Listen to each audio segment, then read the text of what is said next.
Even so far, we're almost halfway through the year and the boxing calendar. We started off with Jack and Miguel, and I was out there in New York for that. More recently, Porter and Berto. What more can we expect from you for the rest of the year?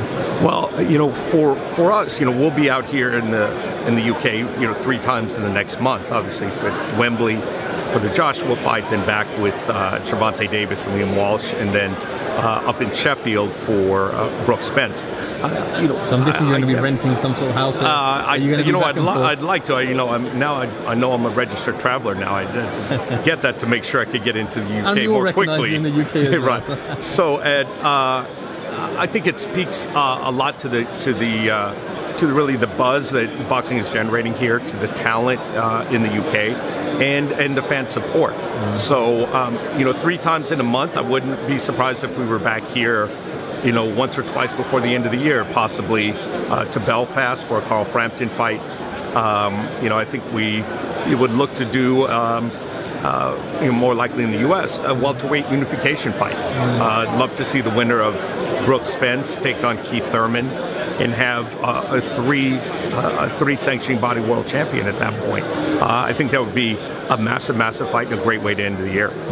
Stephen, tomorrow, Deontay Wilder joins the party. He's going to be very interested on Saturday night to see what happens. Deontay Wilder, Anti-Joshua. Anti-Joshua's a huge pay-per-view star here in the UK. Is that fight likely to be staged when made in the UK or US? Depends when it happens. I think if it happens within the next 2 or 3 fights, it very well could happen here in the UK. I know that Eddie and AJ have designs on the US and breaking into that market.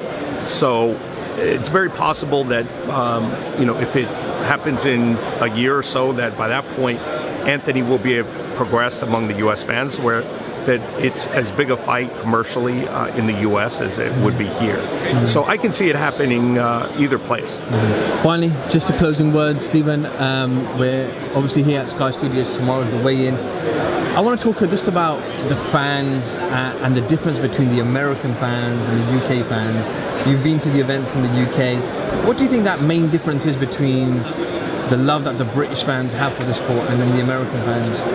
Sometimes you get these huge fights in America which don't really sell out, and people are doing competitions just to give tickets away, and the vibrant atmosphere isn't that electric in the stadium. Why do you think that difference is? Well, I think there are a couple reasons. One, I think the UK as a whole has a great tradition, great history, and great respect for the history of the sport. From a sporting perspective, there aren't quite the same level of competition for the sports fans' attention. NBA, NFL, Major League Baseball are obviously much smaller here.